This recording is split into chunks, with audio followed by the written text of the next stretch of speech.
हे केशव, किंतु मैं मुनि या स्थित प्रज्ञ को पहचानूंगा कैसे? उसकी पहचान क्या है? वो उठता बैठता कैसे है? उसकी बोलने की शैली कैसी है केशव?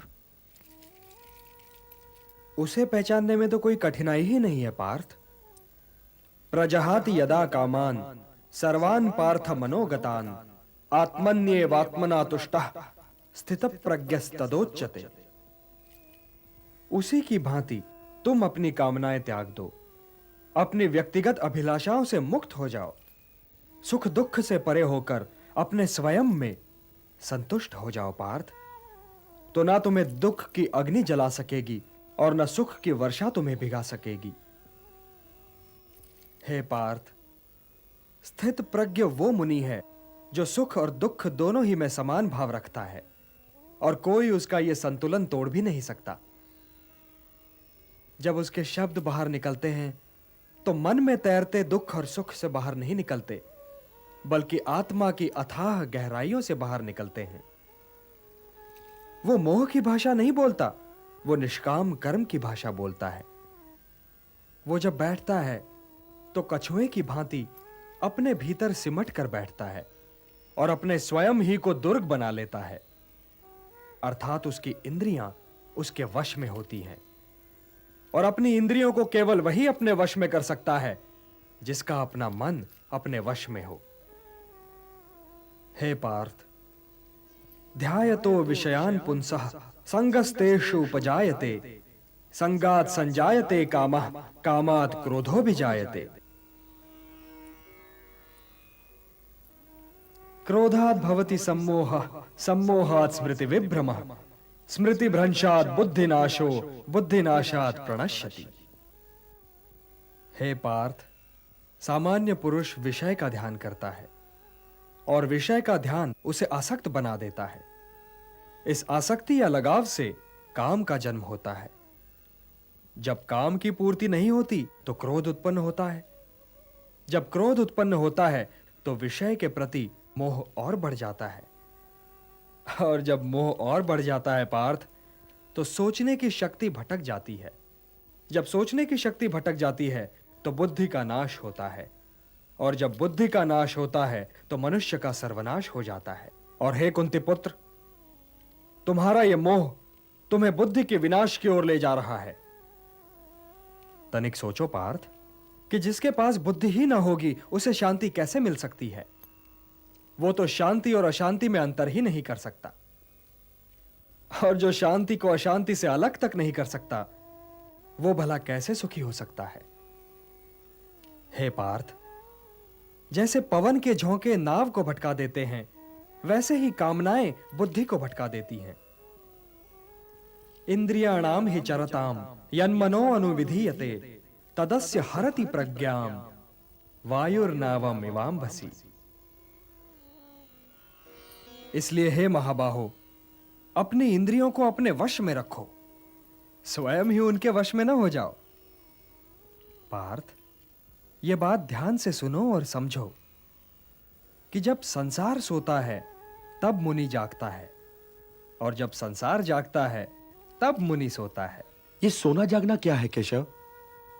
ये रात दिन कैसे है? रात और दिन की तो मैंने बात ही नहीं की थी पार्थ। मैंने तो केवल सोने और जागने के विषय में बात की थी। सामान्य पुरुष की जाग हर क्षण कुछ पाने और भोगने के मोह में व्यतीत होती है। यही उसकी चेतना का लक्ष्य है। यदि उसे भूख लगी तो उसे भोजन चाहिए, यदि उसे प्यास लगी तो उसे जल चाहिए, यदि उसे ऋतुओं से अपना बचाव करना है तो घर चाहिए। उसकी सोच आत्मनिष्ठ है, परंतु मुनि अर्थात स्थितप्रज्ञ की सोच वस्तुनिष्ठ है।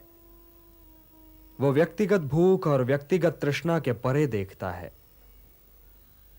वो वृक्ष से गिरे हुए फल के विषय में नहीं सोचता, वो वृक्ष के विषय में सोचता है, वनों के विषय में सोचता है। सामान्य मनुष्य को ईंधन के लिए लकड़ी चाहिए, तो वो वृक्षों को तब तक काटता चला जाएगा जब तक वन नष्ट न हो जाएं। परंतु मुनि प्रकृति में वनों के महत्व के विषय में सोचता है, प्रकृति के संतुलन के विषय में सोचता है, वनों और ऋतुओं के संबंध के विषय में सोचता है। इसलिए हे पार्थ, जो सामान्य पुरुष की इंद्रियों के लिए दिन है, वो मुनि के लिए रात है, क्योंकि वो तो इंद्रियों की सीमा को पार कर चुका है। और जो सामान्य पुरुष की इंद्रियों के लिए रात है, वो मुनि के लिए दिन है, क्योंकि उसी सन्नाटे में मुनि की चेतना का सूर्योदय होता है। मुनि की रुचि सामने की समस्याओं के साथ साथ उन समस्याओं के समाधान में भी है, और यही उसे सामान्य पुरुष से अलग करती है पार्थ। या निशा सर्वभूतानां तस्याम जागृति संयमी, यस्याम जागृति भूतानि सा निशा पश्यतो मुनेः। हे पार्थ, सत्य इंद्रियों की पहुंच के बाहर है। ऐसा नहीं कि मुनि को भूख नहीं लगती, लगती है, परंतु वह अपनी भूख के परे देखता है और यह सोचता है कि भूख का उपचार क्या है। इसीलिए सामान्य मनुष्य का दिन मुनि के लिए रात है, और जो सामान्य मनुष्य की इस रात से अपने को बचा ले, वही स्थित प्रज्ञ है। सामान्य मनुष्य तो उन नदियों की भांति है जिन्हें व्याकुलता बहा ले जाती है, परंतु उन्हें अपने मार्ग का ज्ञान नहीं होता। वो तो अंधाधुंध बही जाती हैं, क्योंकि वो केवल बहने ही को अपना कर्म समझती हैं, और वो अपना सारा जल, अपनी सारी उथल पुथल सागर में उड़ेल देती हैं। किंतु सागर फिर भी अपने तटों की मर्यादा का उल्लंघन नहीं करता। इसी प्रकार कामनाओं की नदियां सामान्य मनुष्य को तो बहा ले जाती हैं, परंतु जब वो मुनि तक आती हैं तो मुनि उन्हें समेट लेता है और अपनी मर्यादा का उल्लंघन नहीं करता। हे पार्थ, तुम भी सागर बनो। सागर मुनि है, सागर ज्ञानी है। तुम भी ज्ञानी बनो पार्थ, क्योंकि ज्ञान ही उत्तम है।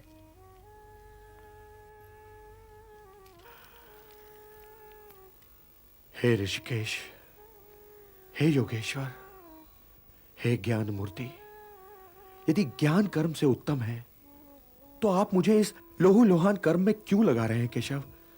आप मुझे इस लोहू लोहान कर्म में क्यों लगा रहे हैं?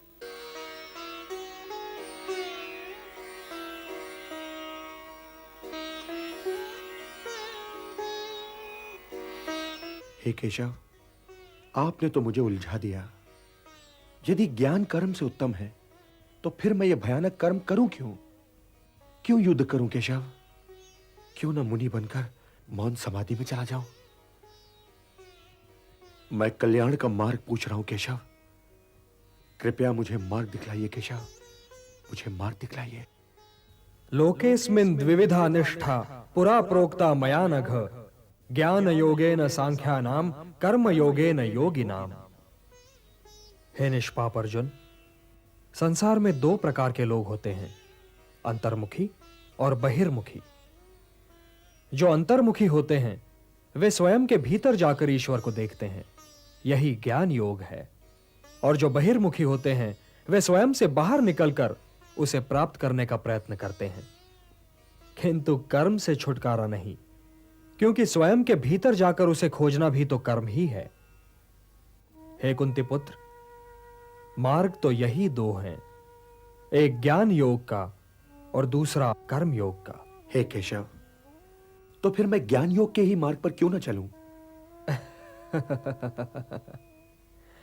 किंतु हे पार्थ, ज्ञान योग भी कर्म के त्यागने का मार्ग नहीं है, सिद्धि का मार्ग नहीं है, क्योंकि कर्म के बिना तो जीवन संभव ही नहीं। आंखें हैं तो वे अवश्य देखेंगी, पलकें हैं तो वे अवश्य झपकेंगी, कर्ण हैं तो वे अवश्य सुनेंगे। जो कर्मेंद्रियों के आड़े आए, जो उन्हें बलपूर्वक रोककर उनका दमन करके विषयों का चिंतन करे, वो योगी नहीं, वो ज्ञानी नहीं, वो तो मिथ्याचारी है। सिद्ध पुरुष इंद्रियों को अपने वश में करता है, उनका दमन नहीं करता पार्थ। वो आंखें बंद करके नहीं जीता। कर्म बिना तो शरीर की यात्रा संभव ही नहीं। व्यक्ति सांस तो लेगा ही ना पार्थ। यदि वातावरण में कोई सुगंध या दुर्गंध है तो वो उसका अनुभव करने के लिए भी विवश है। यदि उसके आसपास कोई नाद है, कोई ध्वनि है, कोई कोलाहल है, तो उसे सुनने के लिए उसके कर्ण उसके आदेश की प्रतीक्षा तो नहीं करेंगे ना।